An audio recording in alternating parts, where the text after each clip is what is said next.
Creo que es la etapa ideal porque, bueno, de alguna manera, domingo a partir del mediodía en adelante ya es familiar.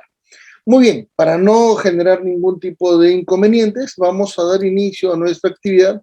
Permítanme, por favor, compartir una diapositiva, que es lo que ustedes van a tener después, correcto, en la que desarrollamos ya nuestro tema de alienación parental y patria potestad.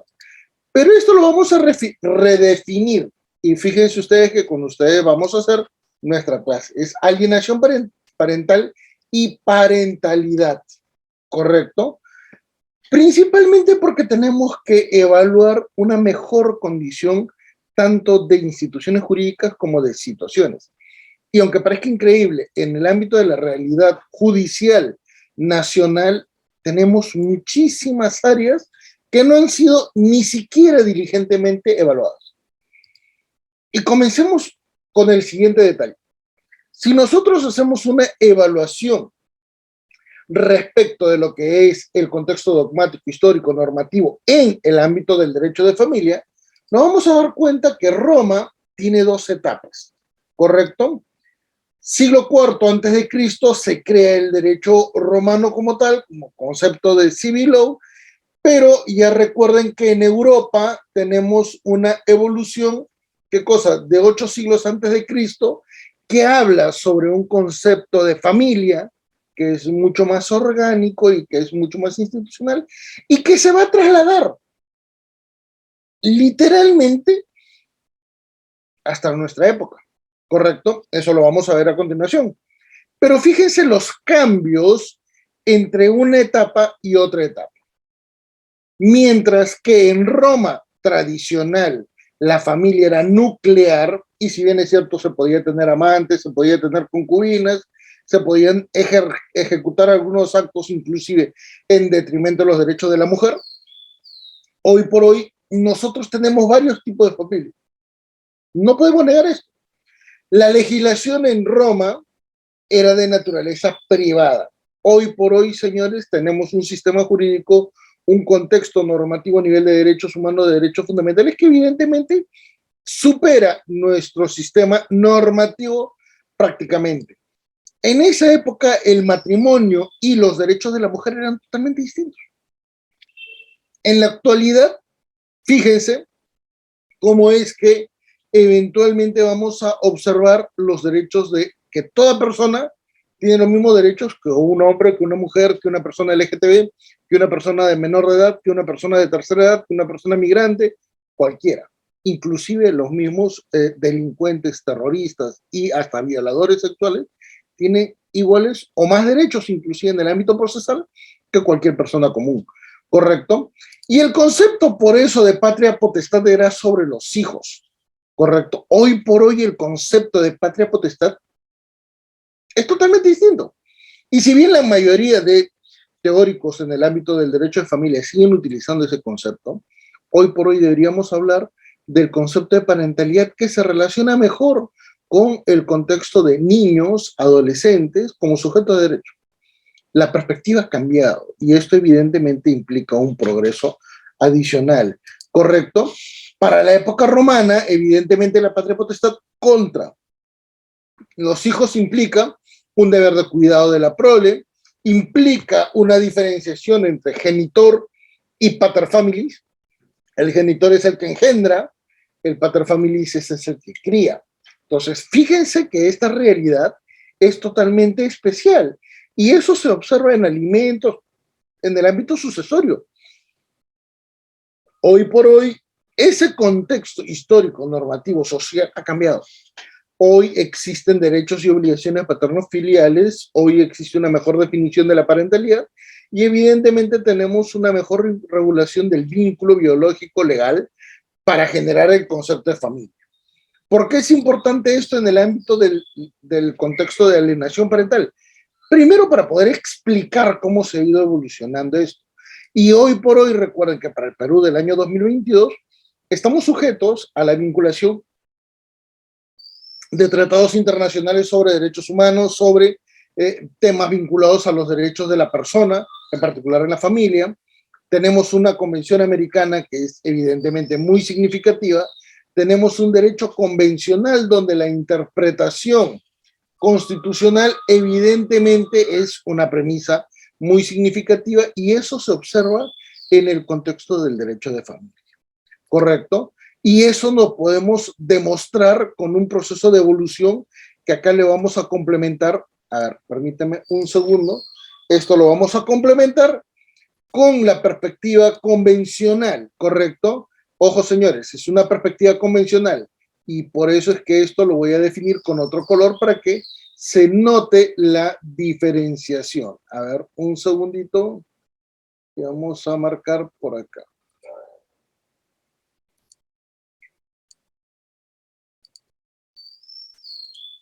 ¿Correcto?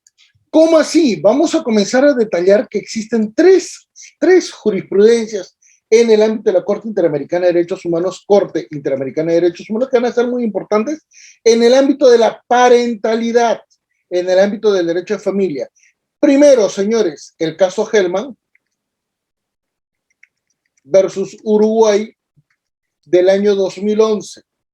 Segundo caso muy significativo, Corte Interamericana de Derechos Humanos, el caso Fornerón e hija versus Argentina del año 2012, ¿correcto? Y el tercer caso, que va a ser muy significativo también de la Corte Interamericana de Derechos Humanos, ¿correcto? Va a ser el caso Atala Rifo e hijas versus Chile del año 2012.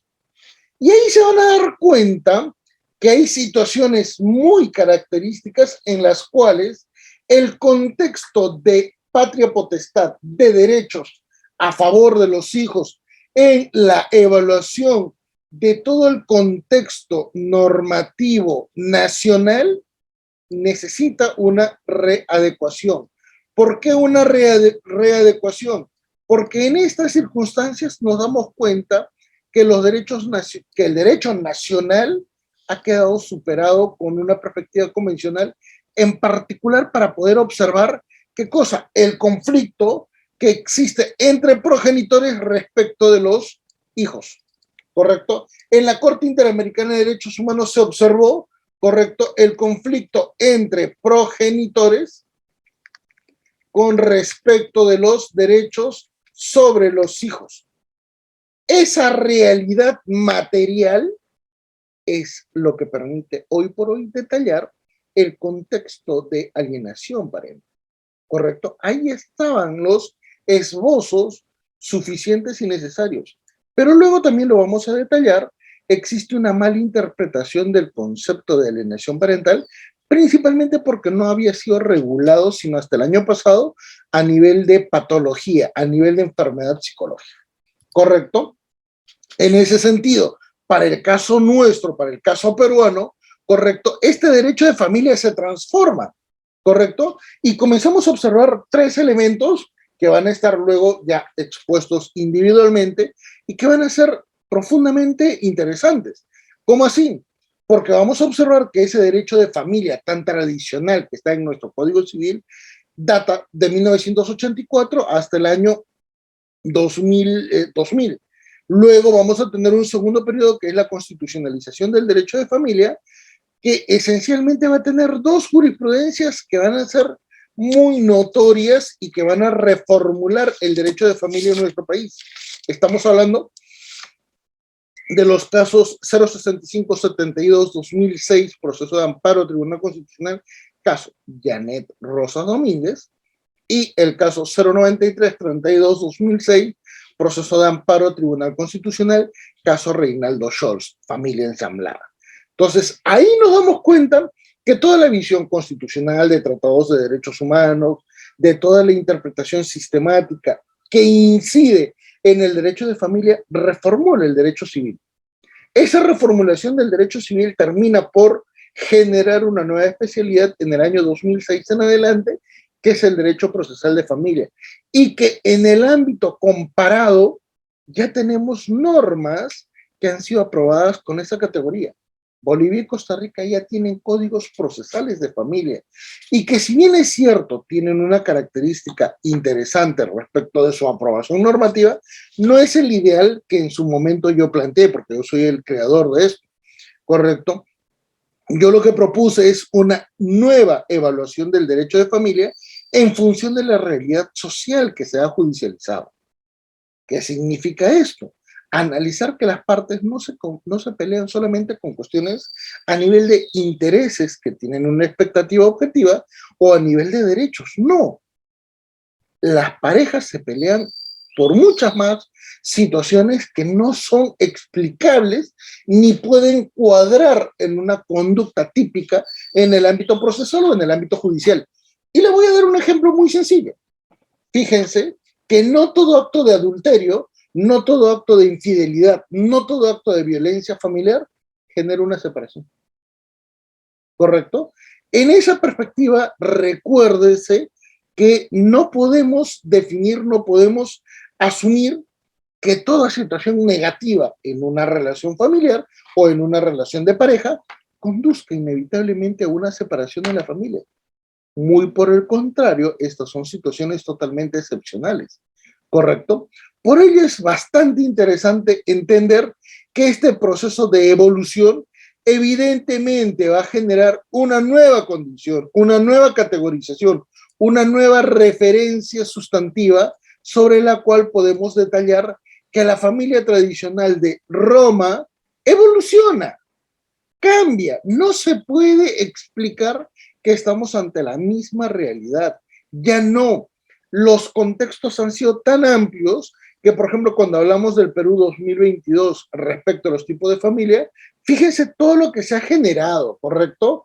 Hay un proceso de evolución de este derecho de familia que se puede observar en lo siguiente. Por ejemplo, veamos, cambios normativos. Tenemos un Código Civil del 84 que ya no puede ser aceptado como si fuera, ¿qué cosa? Una norma absolutamente coherente con nuestra realidad. Y permítame consultar algunas cosas que van a ser sumamente gráficas. La primera de ellas, ¿en qué artículo del Código Civil, por ejemplo, habla sobre la familia monoparental? En ninguna. ¿En qué artículo habla sobre la familia amplia, sobre la familia extendida? Podríamos hablar, tal vez, del Consejo de Familia, pero el Consejo de Familia no genera atribuciones ni derechos respecto de los hijos. Y ahí se dan cuenta que hay un cambio muy importante y significativo, ¿correcto? Y fíjense que ese Código Civil fue modificándose no solamente por una acción directa, sino por acción indirecta del resto de la normatividad. Por ejemplo, el Código Procesal Civil cambió la perspectiva de evaluación y eso está determinado, por ejemplo, si nosotros unimos y complementamos los títulos preliminares del Código Civil y del Código Procesal Civil. Fíjense qué es lo que dice, por ejemplo, el artículo 6, título preliminar del Código Civil.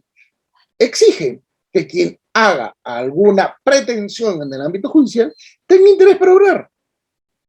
Y yo les pregunto una cuestión muy sencilla. ¿Tendría interés para obrar una persona que es la segunda pareja de un sujeto que ha sido demandado por alimentos porque a sus primeros hijos eventualmente la parte demandante, la primera esposa, la primera pareja, le está reclamando un incremento de alimentos? Cuando ya tiene otros hijos con la segunda pareja. Y ahí se van a dar cuenta que la segunda esposa, la segunda pareja, no tiene interés para obrar, muy a pesar de que en realidad esto ya ha sido consecuencia de esa condición social familiar. Por lo tanto, ella no podría presentarse un proceso judicial para decir, oye, también tiene otros hijos. Es el demandado, en este caso, el sujeto que ha tenido dos parejas en su vida y que tiene hijos con ambas parejas, quien está literalmente condicionado no solamente a participar en ese proceso, sino a reformular otros procesos para no privar de derechos económicos a los otros hijos que tienen la segunda familia. Y eso ha sido reformulado porque el artículo 6, título preliminar, Código Civil, se interpreta esencialmente, ¿qué cosa? Con el título preliminar, Código Procesal Civil, artículo 2, respecto del impulso del proceso. ¿correcto? Recuerden adicional que también estamos hablando de una condición vinculada al artículo 4, título preliminar, Código Procesal Civil, respecto de la iniciativa de parte, donde se habla de la capacidad procesal. Entonces, interés para obrar y capacidad procesal no necesariamente cuadran sus objetivos en el ámbito de una realidad familiar. Son totalmente diferenciados. Y eso se puede explicar cuando, adicional a todo lo ya detallado, en el año 2000 tenemos un código de niños y adolescentes en la cual se otorga la condición de sujeto de derechos al niño y al adolescente. Entonces, estamos hablando de una condición absolutamente muy interesante que trastoca, pues, la perspectiva del derecho tradicional que teníamos desde Roma. ¿Y cuándo cambia más? 1991, cuando se promulga el Código Penal. Y esto es muy importante, y si bien es una partecita ajena a nuestro caso de alienación parental, nos permite decir, recién con el Código Penal del 91, las mujeres tienen libertad sexual. Antes no. A partir de ahí es que las mujeres y varones son iguales en derechos, ¿correcto? El Código Penal de Maurtua, que era el anterior, el derogado, detallaba que la mujer tiene honor sexual, no libertad sexual. Y esto transforma, pues, nuestra realidad familiar, ¿correcto? Y eso se puede observar, por ejemplo, en la evolución de nuestro contexto social entre 1948 al 2000, que detalla un Perú totalmente diferente al que tenemos 2000 en adelante.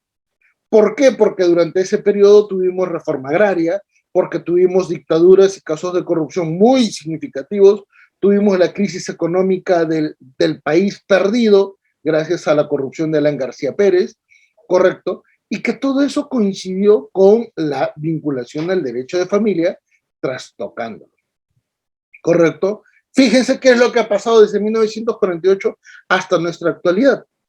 Familias que han migrado, familias divididas, familias separantes, familias separadas, familias binacionales, familias en situación de conflicto, familias monoparentales, familias extendidas, casos no judicializados, casos en los cuales la tutela de derecho es sumamente complicado de explicar, y toda esa vorágine nos permite detallar.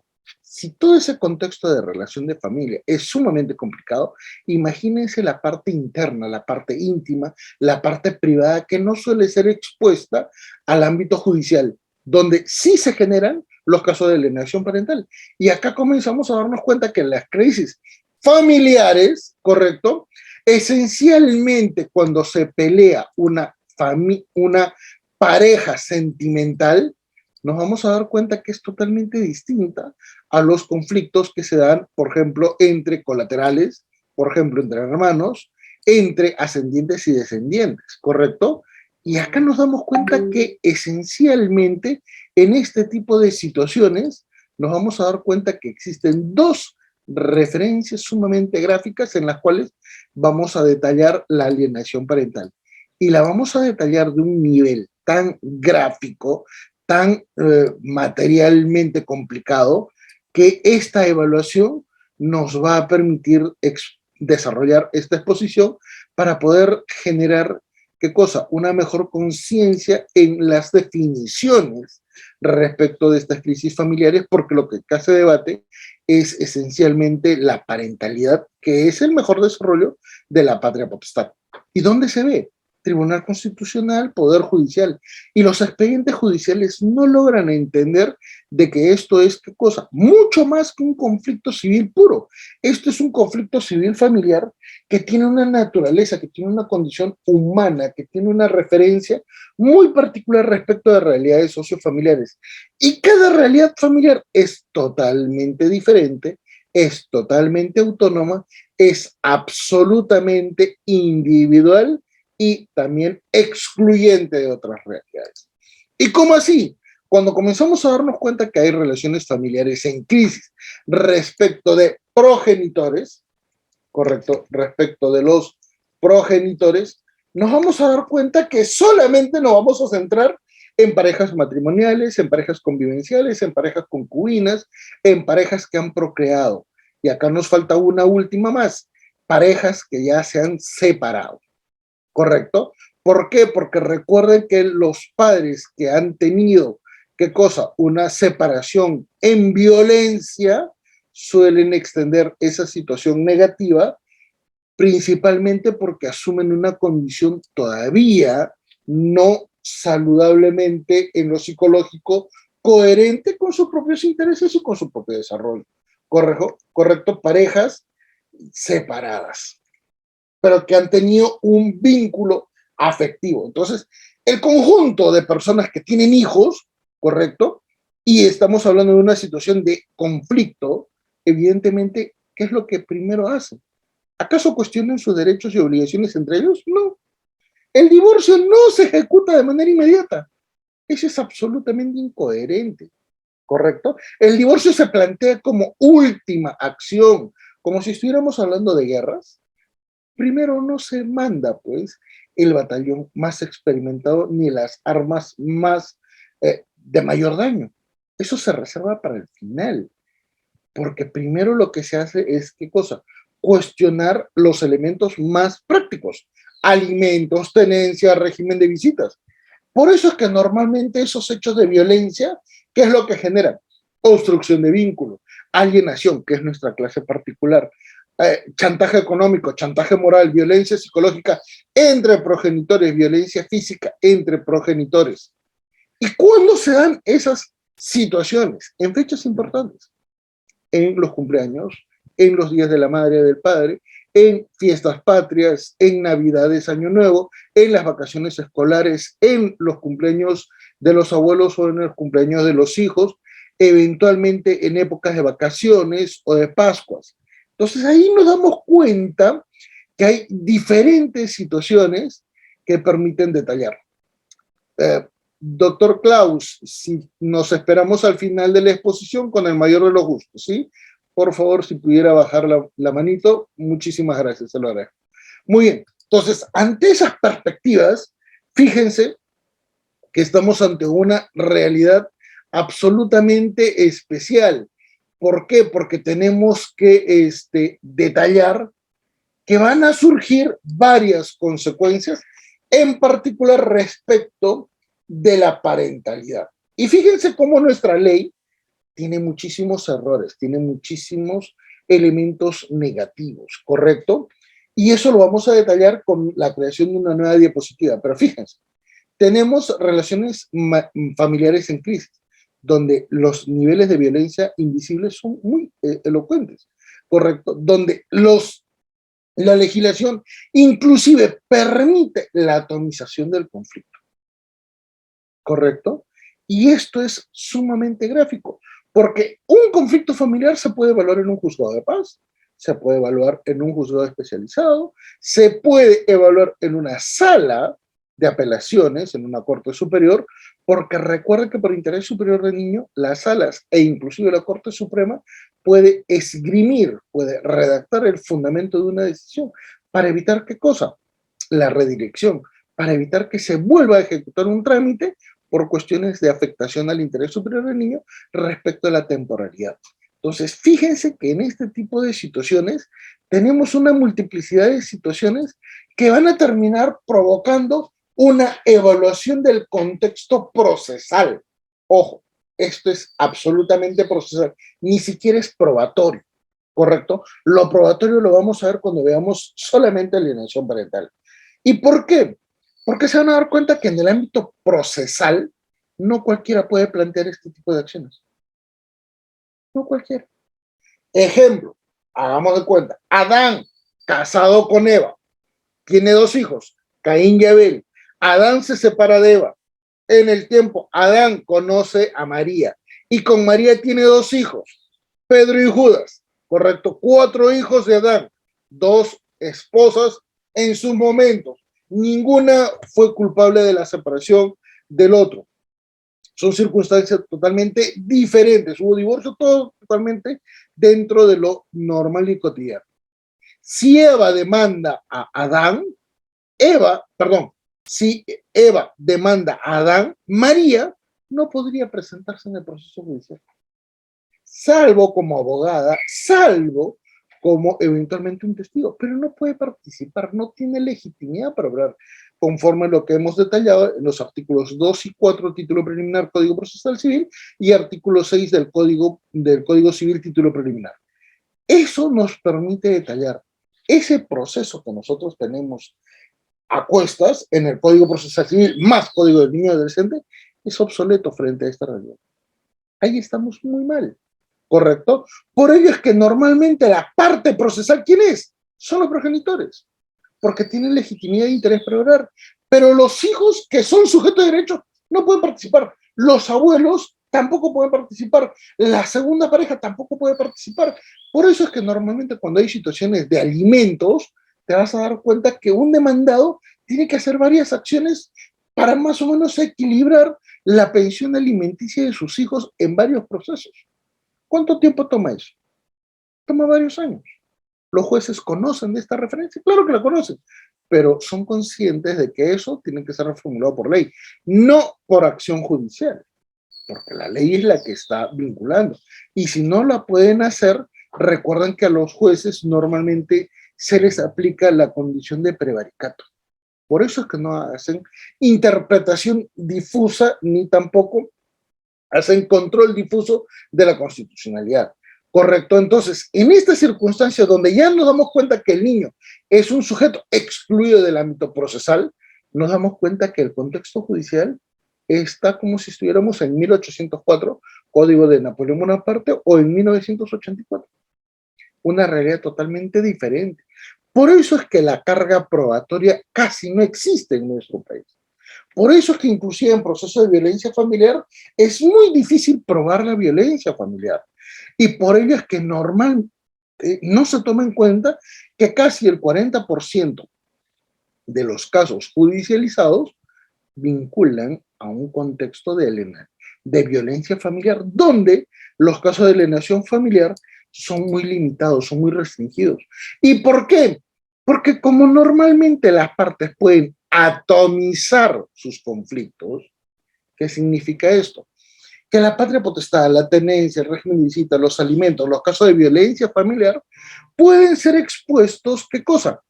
En un ámbito a nivel de proceso principal, en una referencia respecto de una condición secundaria, un proceso derivado, un proceso complementario, un proceso paralelo. Varios procesos que pueden provocar una mala interpretación de una realidad sumamente complicada y compleja sobre la cual muy pocos toman en cuenta, ¿qué cosa? Nuestra realidad. Por ello es que es muy importante, muy significativo el entender que los casos de alienación parental es una partecita de todo un conjunto mucho más grande, mucho más referencial, mucho más significativo, sobre la cual comenzamos a detallar qué cosa. ¿Por qué? Porque nos damos cuenta que esto ya superó nuestra realidad procesal. ¿Y cómo se demuestra esto? Que durante el tiempo en el cual se ejecutan estas situaciones, vamos a darnos cuenta que hay dos situaciones. Una que se desarrolla en una esfera íntima o privada, otra que es la que se desarrolla en un expediente judicial. Y frente a todas estas circunstancias, el factor tiempo nos permite decir que hay casos de violencia invisible, como hay situaciones que pueden llegar a casos de feminicidio, producto de que la víctima de ese feminicidio no quiso otorgar un régimen de visitas al progenitor que no podía ver a su hijo. Y muchos dirán, violencia contra la mujer. No, este es un contexto de violencia muy prolongado, muy amplio. Por eso es que es muy interesante detallar este tipo de referencias, porque nos permite detallar, ¿qué cosa? Muchísimas situaciones novedosas que no han sido ni expuestas ni evaluadas correctamente en el ámbito procesal. ¿Correcto? Ahora pasamos a una segunda etapa en nuestra evaluación normativa. ¿Y por qué? Porque yo prefiero decir, hablamos de parentalidad, Pero el conjunto de la gran mayoría de abogados siempre va a hablar de patria potestad. Por eso, para no confundir, a veces menciono patria potestad, pero recuerden que la patria potestad siempre hace una mención a un origen histórico. Y esa patria potestad es sobre un menor. Ya no. Ese menor es un sujeto de derechos. Deberíamos estar hablando de patria de parentalidad porque habla de igualdad entre los dos progenitores y además habla de una condición de sujeto de derecho de los hijos. Sin embargo, como todo el mundo ya asume coloquialmente que son iguales, deberíamos considerarlo en este formato, ¿correcto? ¿Por qué es importante partir de esta premisa? Porque si ustedes observan, el progenitor uno, el progenitor 2, yo no voy a hablar de papá, yo no voy a hablar de mamá, porque los dos son iguales, ambos son progenitores, ¿correcto? Y por eso se utiliza el término neutro, progenitor. Papá, mamá, padre, madre, son ya denominaciones que inclusive no se pueden generar tan abiertamente en nuestro país. ¿Por qué? Porque en noviembre del año pasado el Poder Judicial determinó que dos mujeres pueden inscribir con sus apellidos al hijo adoptado. Ya no hay papá, ya no hay padre. Son dos mujeres lesbianas casadas en el extranjero que han adoptado un niño. Y ahí se te acabó el tema de papá y mamá. Ahí por eso estamos hablando de un progenitor 1, progenitor 2. Porque cuando inscribieron a ese hijo, correcto, ¿qué es lo que dijo el Poder Judicial? Ya no puede ser apellido paterno, pues. Porque es la mamá. Mamá 1, mamá 2. Ahí cambia nuestra perspectiva de identidades. Por eso es que yo suelo preferir decir progenitor 1, progenitor 2 y el niño adolescente o los hijos, porque pueden haber conjunto de hijos. Y en estas realidades donde los tres son sujetos de derechos, correcto, todos tienen equivalencia de derechos. Y eso nos permite decir que solo en circunstancias en las cuales hay un nivel de conflictividad, el interés superior del niño se convierte en una condición sobre la cual se puede argumentar, se puede hacer una referencia muy significativa en lo jurídico y en lo judicial a efectos de generar una división en cuanto a los conceptos. Una cosa es hablar de principio jurídico y otra cosa es hablar de metaprincipio. El interés superior del niño es un metaprincipio, no es un principio. ¿Qué cosa es un principio? Un principio jurídico es aquel elemento que incide en lo procesal de manera directa. No necesita interpretación. Les doy ejemplos. Principio de inocencia, principio de doble instancia, principio de juez natural, principio eventualmente de gratuidad del acceso a la justicia. ¿Necesitan interpretarse? No, es automático. Debido proceso, es automático. ¿Correcto? Derecho de defensa, es automático. No hay nada que te diga esto tiene que interpretarse así o así. Sin embargo, cuando hablamos de metaprincipio, podemos dar 3 ejemplos, ¿correcto? ¿Cuáles van a ser esos 3 ejemplos? El primero de ellos va a ser cuando estemos hablando de una situación vinculada, ¿qué cosa? A la dignidad. Segundo elemento, cuando hablamos de la primacía de la realidad. Y el tercer elemento es el más apropiado para nosotros, que es el interés superior. Entonces, ahí se dan cuenta que esos metaprincipios que exigen la evaluación de un elemento adicional. Por ejemplo, ¿cómo aplicamos el principio de dignidad? Todo el mundo podría decir, bueno, dignidad para el trabajo, dignidad para la vestimenta, dignidad para la alimentación, dignidad para el acceso al trabajo. Necesitas algo con qué evaluar. Si yo les digo, por ejemplo, ¿cómo podríamos evaluar el concepto de remuneración digna? Todo el mundo me podría decir, bueno, la remuneración digna implica un monto económico para cumplir estas expectativas. O podrían decir un horario laboral. O podrían decir, bueno, una condición de trabajo. Ahí te das cuenta que necesitas algo más para poder aplicar ese metaprincipio. Y es lo mismo que sucede con la primacía de la realidad y es lo mismo que sucede con el interés superior del niño. Necesitas evaluar un caso en particular para poder definirlo correctamente. Caso contrario, no lo vas a poder aplicar. Y eso es lo que no se logra entender en la práctica judicial, porque se asume que el interés superior del niño es casi literalmente una regla tan general que se aplica para cualquier cosa. Y por eso que te meten como si fuera, ¿qué cosa? Ajinomoto en un menú, que soluciona cualquier cosa y convierte cualquier cosa en un plato delicioso. Y eso es un error. ¿Correcto?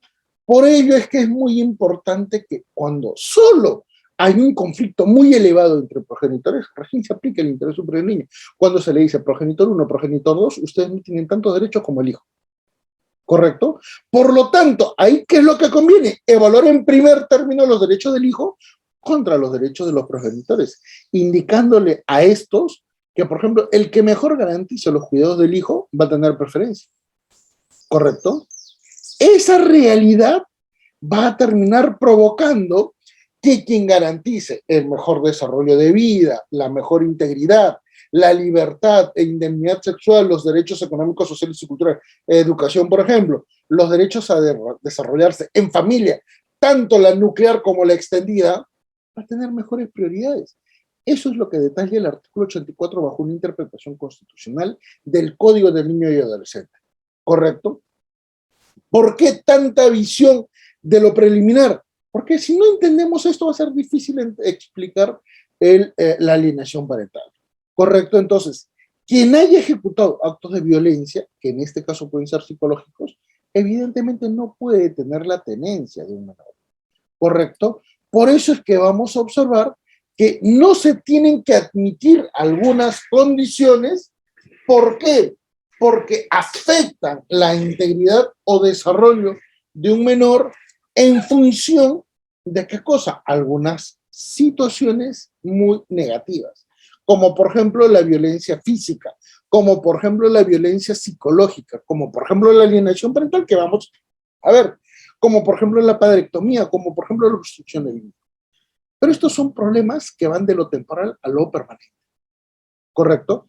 Esas cuestiones que nosotros lo vamos a ver en la parte final nos permiten decir, no solamente las parejas se pelean, la pareja de progenitores se pelean con respecto a los hijos, se pelean por contextos personales, por contextos socioeconómicos, se pelean por contextos de carácter subjetivo.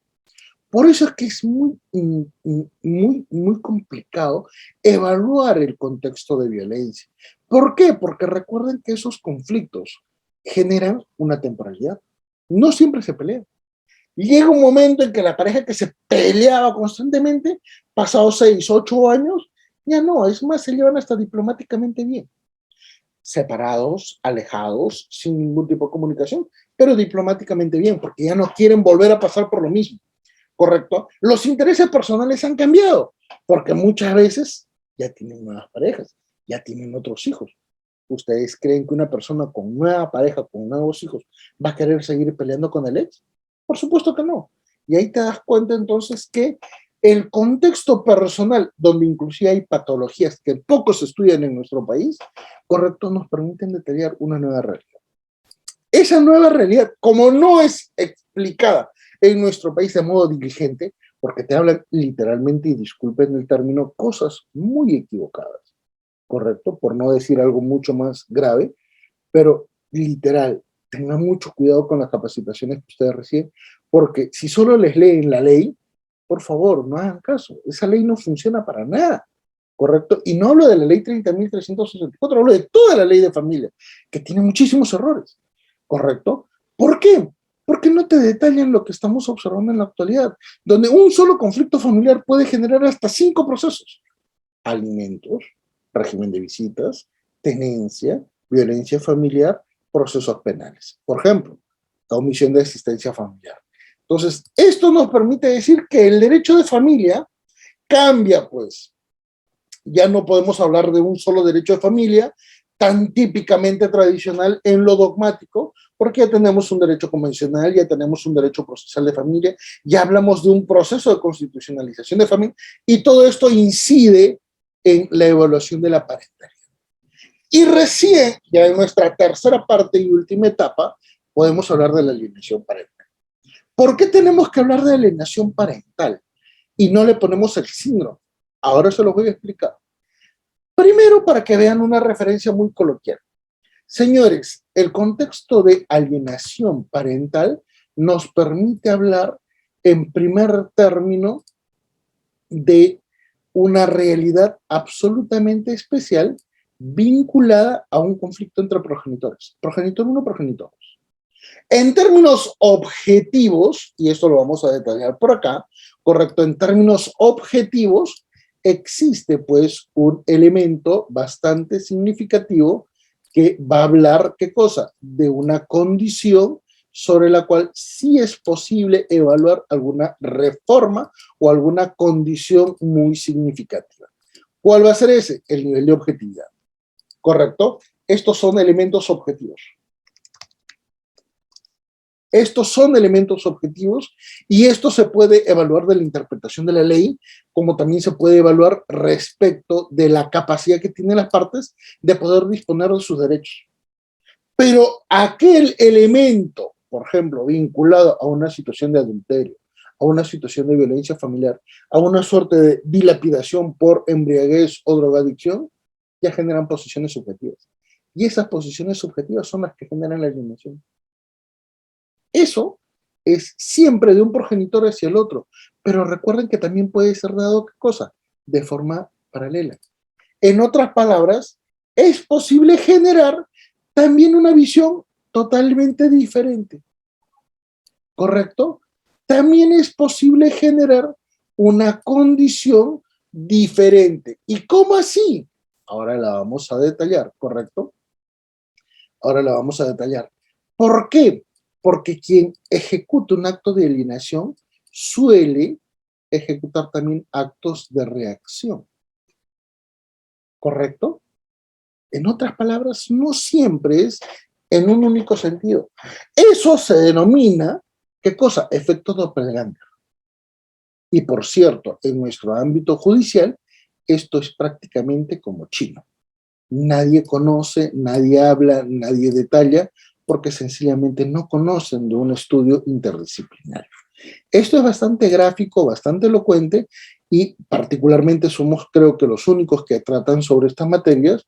No hay en la doctrina peruana otro profesor que los detalle, no lo hay. Créanme que los leo a cada rato. Soy director de Gaceta de Familia en Gaceta Jurídica. Publico todos los meses en Actualidad Civil, en Actualidad Penal, en Gaceta Civil, Gaceta Constitucional. Publico en el extranjero, soy autor a nivel de libros. Todos los libros que ven atrás son los que he publicado. Publico en Scopus. Soy profesor en una universidad, soy profesor nombrado. El resto de profesores con la justa son contratados. Entonces, hay una diferenciación bastante elocuente. Por eso que lo que les estoy diciendo es totalmente diferente a lo que se suele decir en el ámbito de la capacitación. Tengan mucho cuidado por quién le capacita, porque esas posiciones subjetivas donde se genera la alineación responden a diferentes variables. Responden a un contexto familiar complicado, donde, por ejemplo, quien provocó la crisis, por regla general, es el que va a sufrir la alienación, quien provocó la separación, quien provocó la violencia, es el que va a ser el progenitor alienado, ¿correcto? O eventualmente el que generó un adulterio, ¿correcto? En el ámbito personal, muchas personas luego de un adulterio no saben qué hacer, no se separan, no conviven, no tienen por qué tampoco actuar de manera automática. No es fácil evaluar este tipo de situaciones que ya responden a una condición muy íntima, muy privada, ¿correcto? No todas las personas van a asumir automáticamente que después de un adulterio el amor lo soluciona todo. Esto no es así. Esto ya no es una novela de Televisa, esto es la vida real. Y por eso es que en esas realidades recién, cuando ya se dan cuenta que hay un contexto económico que puede cambiar, porque de repente el marido infiel se va con otra mujer, ahí viene recién el contexto de los alimentos. Por eso es que las parejas reaccionan mal o reaccionan de forma muy, ¿qué cosa? Contraria a la tutela inmediata de sus derechos. Por eso es que normalmente cuando hay un incremento de la remuneración o hay una reducción de los ingresos o cuando hay un crecimiento de los hijos, ahí recién surgen estas situaciones de alienación. Y por eso es importante categorizar, por eso es muy importante entender esta valoración, por eso es muy significativo explicar qué significa, ¿correcto? Muy bien, entonces por ello vamos a definir. Primero, ¿es un síndrome? Ahora sí, desde el 2000 o 2021 ya es una enfermedad vinculada a las referencias psicológicas aceptadas por la Organización Mundial de Salud, ¿correcto? Principalmente a través del Colegio de Psicólogos de Estados Unidos, que ya la aceptó. ¿Por qué normalmente no se dice síndrome? ¿Correcto? Coloquialmente no se emplea el término síndrome porque esta condición no es permanente. En otras palabras, podemos tener el registro de un niño que ha sufrido alienación parental, pero cuando tiene 18 años, ya ese niño sencillamente no ha sufrido ninguna alienación, porque ya creció, ya maduró y entendió que ese conflicto de los progenitores terminó en su época. Por eso es que no se emplea mucho el concepto de síndrome, pero sí el término alienación parental. Correcto. En el ámbito de la regulación legal, no está tipificada directamente en la ley 30.364 sobre violencia familiar. Y eso es un error. ¿Por qué? Es un error porque la violencia psicológica sí está regulada como tal en la legislación civil, familiar y penal. El gran problema es que la alienación como tal no tiene una regulación tipificable. ¿Por qué? Porque acá viene el gran problema. Principales características. Uno, los progenitores no son conscientes de estos actos. Por lo tanto, quien hace acto de alienación parental no necesariamente está actuando con dolo, está actuando de una manera subjetiva. Y no siempre va a actuar de esa manera. Eventualmente lo puede, ¿qué cosa? Puede terminar con la ejecución de esos actos y no pasa nada. ¿Correcto? La segunda característica son actos exteriorizados poco fiables de ser registrados en un medio probatorio. En otras palabras, es muy difícil que se pueda grabar una persona haciendo estos actos. Es complicadísimo, porque por regla general son actos que se dan en un ámbito privado. ¿Correcto? Y la tercera principal característica, la ejecuta un progenitor sobre un dependiente, que puede ser un menor, que puede ser una persona de tercera edad, ¿correcto? Y que puede ser una persona incapaz. ¿Contra quién? Contra un progenitor. Y en los casos más graves puede provocar la padrectomía. ¿Qué significa la padrectomía? La extirpación de la figura de un papá, de una mamá, en el desarrollo de cualquier menor. Correcto. Pero tiene una última característica, señores. Es temporal. ¿Qué significa? Los hijos, en la medida en que crecen, pueden superar o no tomar en cuenta los actos de alienación. No es lo mismo decirle a un niño de 6 años, tu papá te abandonó, se ha ido con otra mujer a la que le va a dar su dinero y a ti te ha abandonado, que decirle a un niño de 16 años, oye, tu papá te abandonó, porque el niño de 16 años te va a responder y no necesariamente se va a hacer la víctima, ¿correcto? Por eso es que ahí viene un desarrollo que yo lo tengo sustentado en un libro desde el año 2003 que tiene esta característica, ¿correcto? Todas las situaciones de alienación parental, SAP, ¿correcto? Inciden en un hijo, pero por acción de quién? De sus progenitores. Recuerden que son los progenitores los que ejecutan este tipo de acciones. Por ello, va a ser bastante interesante detallar y determinar qué cosa. Que estas referencias negativas no siempre van a tener el mismo valor, no siempre van a tener las mismas características y las mismas condiciones. ¿Por qué? Por un valor muy esencial, muy significativo. Los factores que van a incidir en la generación de estos actos de conducta ¿correcto? Son objetivos, pero también dependen de un contexto socioeconómico y también incide lo subjetivo, ¿correcto? ¿Cuántas veces ustedes habrán visto entre sus círculos de amistades, amigos, compañeros de trabajo, cualquier persona en el ámbito de lo cotidiano, indicar que un progenitor o una mamá, un papá le dice al hijo, hijo, lamentablemente no tenemos dinero porque tu papá se ha ido con otra mujer? ¿Mm? Ese es un acto de alienación parental, ¿correcto? Y el hijo no reacciona de la misma manera, tiene tres niveles de comportamiento. Asimila la alienación. ¿Qué significa esto? Que por regla general va a asumir que esas conductas son correctas, ¿correcto? ¿Qué significa?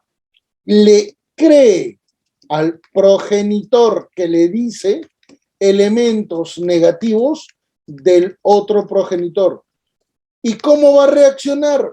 Ya no quiere tener contacto con esa persona. Ya no quiero verte, papá, porque tú eres un malo. Puede generar una impavidez, que significa no asume el contexto de violencia. Sencillamente dice, se cierra, se ciega, no es el pelea de los papás, sea porque es muy mayor y es consciente que estas circunstancias no le interesan, o porque es muy pequeño, un niño de 2 años, no va a entender absolutamente nada, ¿correcto? Y en otros casos rechaza la alienación, donde generalmente el menor alienado tiene una madurez psicológica autónoma de los dos progenitores. Es consciente de que esta pelea entre sus progenitores no va a parar y por lo tanto se necesita ¿qué cosa? Que cada uno de los progenitores puede evaluar sus intereses y sus condiciones. Por ello, ya en la última exposición de esta diapositiva, correcto, ¿qué es lo que vamos a decir? Que las consecuencias del SAP son totalmente diferentes, son totalmente especiales, son muy particulares, porque recuerden que esos comportamientos que nosotros calificamos como violencia psicológica van a tener una incidencia. Si es que los hijos asimilan la alienación, ¿qué es lo que se genera? Se genera padrectomía. En otras palabras, el hijo rechaza generalmente ¿a quién? Al padre, no a la madre. La característica cuantitativa en estos casos es que es el padre el principal alienado, ¿correcto? ¿Qué es lo que se genera con la asimilación de la alienación? Se genera una patología. ¿Cuál es la patología? El síndrome del padre ausente. Por eso es que muchas niñas que han pasado por etapas de violencia familiar entre sus dos progenitores son proclives a tener parejas tóxicas, son proclives a tener, ¿qué cosa? Enamorados absolutamente incoherentes con su desarrollo. Sufren abuso de violencia y literalmente son personas que desarrollan hibristofilia. ¿Qué significa la hibristofilia? Una patología respecto de su capacidad afectiva. En otras palabras, son conscientes que no pueden querer, que no pueden tener una relación sana, porque siempre se van a relacionar con personas muy miserables. Ese es el problema de la alienación. Por eso se dice que hay un círculo vicioso de madre, de abuela, de abuela que fue madre adolescente. Esa abuela tiene una hija que cuando es adolescente también se embaraza. Y al final la abuela, a los 35 años es abuela, la madre a los 16 años se convierte en madre y tiene un nieto. Ahí te das cuenta de las 3 generaciones que existen y que por regla general trasladan esta situación. En cambio, el impávido puede ser por 3 circunstancias. Cuando es muy pequeño, esto es infante o recién nacido, no asume esto. Hay otra condición, cuando ya está próximo a ser mayor de edad, no le interesan las peleas de sus padres. tiene sus propias inquietudes, porque ya tiene una pareja, porque ya tiene otras necesidades, porque ya sencillamente quiere estar con grupos de amigos. ¿Y cuándo se desarrolla la impavidez? Cuando el hijo o hija es maduro o maduro psicológicamente. ¿Correcto? Cuando se rechaza la alienación, por regla general, bajo estas características, ¿correcto? Cuando el alienado, esto es el menor que recibe esta influencia, conoce la realidad del progenitor al cual se le ha asignado un valor, generalmente negativo, ¿correcto? El alienado conoce esta realidad y evidentemente sabe que eso es mentira, ¿correcto? Segunda característica, cuando se rechaza la alienación, generalmente cuando el alienado conoce la verdadera intención del alienante. Ya, mamá, tú dices esto de mi papá porque él te dejó, pero tú no eres consciente de que ha pasado a B, C, D, ¿correcto? Y la tercera situación de rechazo normalmente es, ¿qué cosa? Cuando el progenitor alienado demuestra la falsedad al hijo que está sufriendo este tipo de alienación. ¿Por qué es muy importante detallar estas condiciones? Primero, para poder determinar, correcto, estas características que van a ser muy significativas y que nos van a permitir detallar que la alienación parental es un problema muchísimo más complejo de evaluar y que exige una mejor interpretación de nuestra realidad familiar. En este sentido, señores, yo quedo muy agradecido con la deferencia y quedo atento a las preguntas que estimen convenientes, con el mayor de los gustos. Muchísimas gracias, doctor. Bueno, aplausos nos está enviando un participante y pues sí, doctor, totalmente agradecidos. Y recordar que un tema así, exactamente alineación parental, inició una clase usted con Uriápolis. No me acuerdo. Y sí, doctor, la primera vez con Uriápolis usted y pues es un tema muy bonito y bueno, también de reflexión. Estimados participantes, puedan levantar su manito. Excelente. Damos pase al participante Vilches. Está activo su audio. Sí, le estoy dando nuevamente pase. Sí, si tuviesen alguna... Ahí está, perfecto. Muy buenas tardes, doctores, colegas, muy buenas tardes, maestro Bermúdez. He escuchado con atención su ponencia, pero me gustaría que nos brinde, a partir de su punto de vista, maestro Bermúdez, una conceptualización de lo que es alineación parental. Un concepto mucho más definido. Bueno, no hay ningún inconveniente. La alienación parental, según François Podevin, que es el que lo definió ya casi literalmente a fines del siglo XX, ¿qué cosa es? Es el proceso ejecutado por un progenitor contra el otro progenitor respecto de la salud mental del hijo. Te doy un ejemplo muy sencillo. Papá Adán, mamá Eva, hijo Caín. Cuando Eva o Adán, porque recuerda que cualquiera puede ejecutar estos actos, cuando un progenitor le dice a Caín, tu papá, tu mamá está mal, tu mamá es loca, tu papá es un borracho, es un flojo, es un vago, te abandonó, esos son actos de alienación. Por eso se hace mención muy especial, ¿qué cosa? A aquel acto, a aquel proceso, porque estos no son esporádicos, es una estructura de comportamiento familiar, usualmente muy frecuente y que va incidiendo poquito a poquito en el comportamiento de un hijo.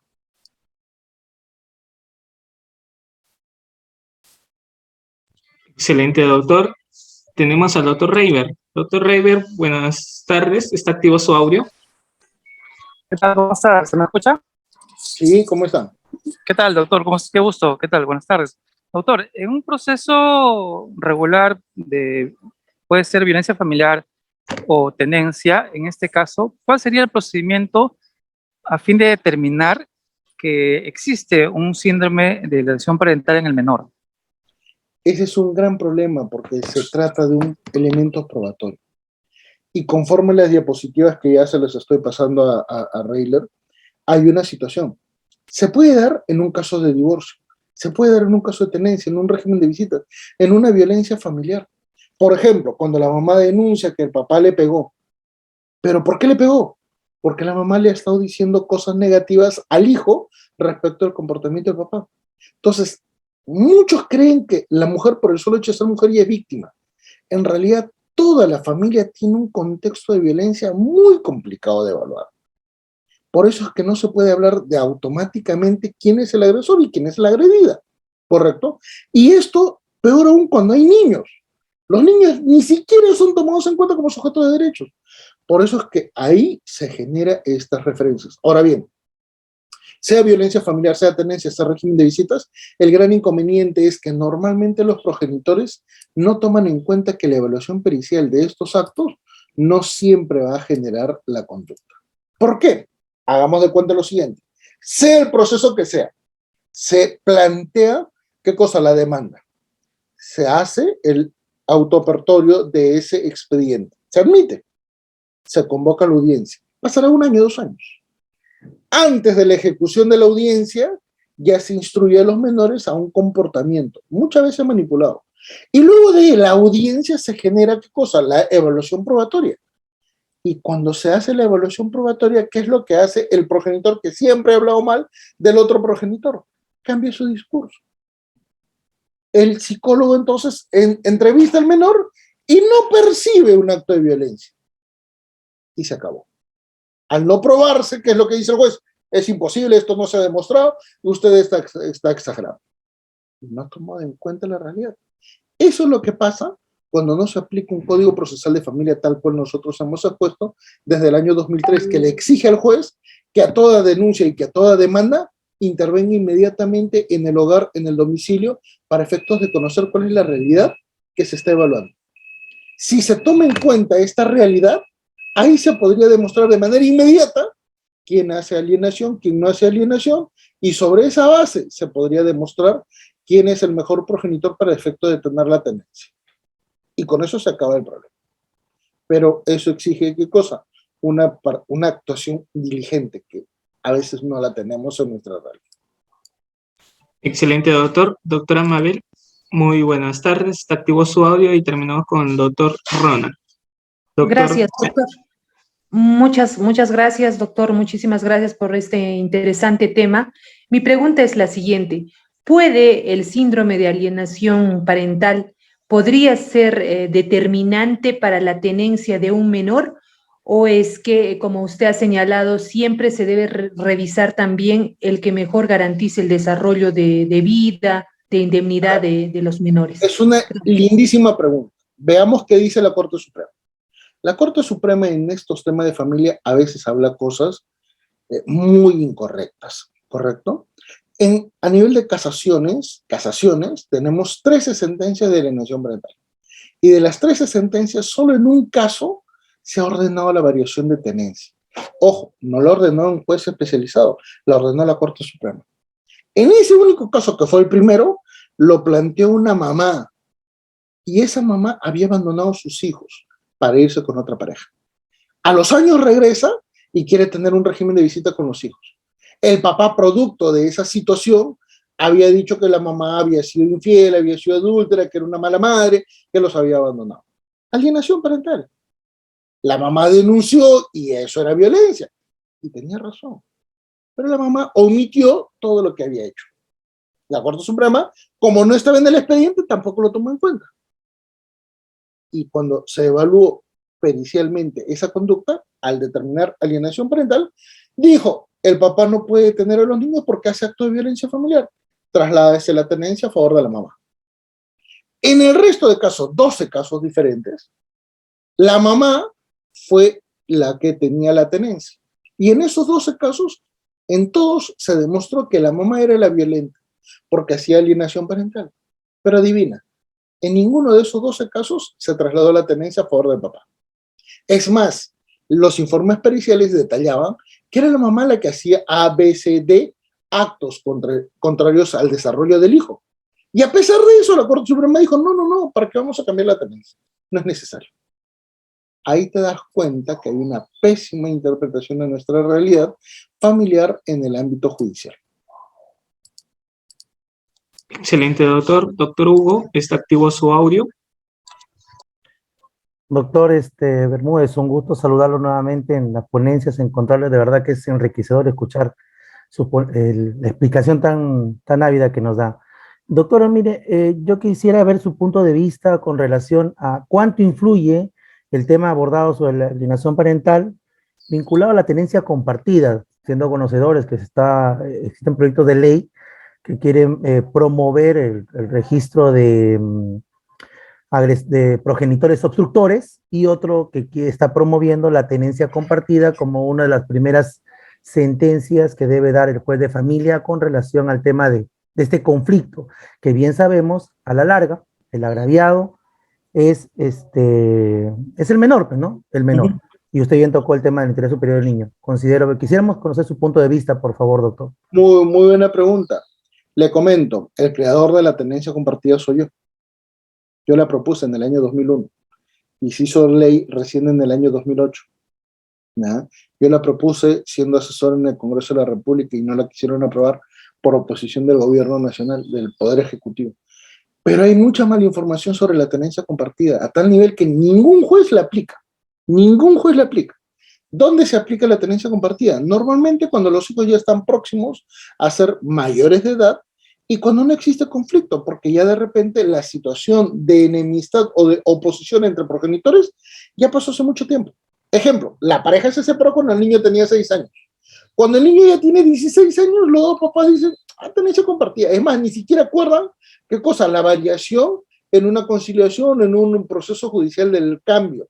Aplican de manera fáctica una tenencia compartida. ¿Por qué? Porque ya no tienen conflicto. Ahí te das cuenta el gran nivel de madurez que deberían tener los progenitores para evaluar y ponderar sus derechos. Y a veces esto es mucho mejor que la propia ley. Excelente, doctor. Muy bien, estimados doctores. Agradecidos nuevamente, doctor, por la disertación. Nos vemos la próxima semana ya, procesal civil, y pues estaremos atentos nuestros participantes para continuar capacitándonos. Y doctor, nos pregunta la otra Gladys, ¿sería importante también leer su libro? ¿Cuál libro, doctor, nos recomienda, por favor? Todos. Lo que pasa es que la doctrina nacional te habla como si estuviéramos en 1984, cuando en realidad ya deberíamos tener otro mecanismo de interpretación. Y es más, con Udiápolis vamos a sacar un próximo libro de familia, así que sería ideal que los lean y puedan comparar, ¿no? Lo que el abogado litigante ve y que no puede observar en los libros de familia tradicionales.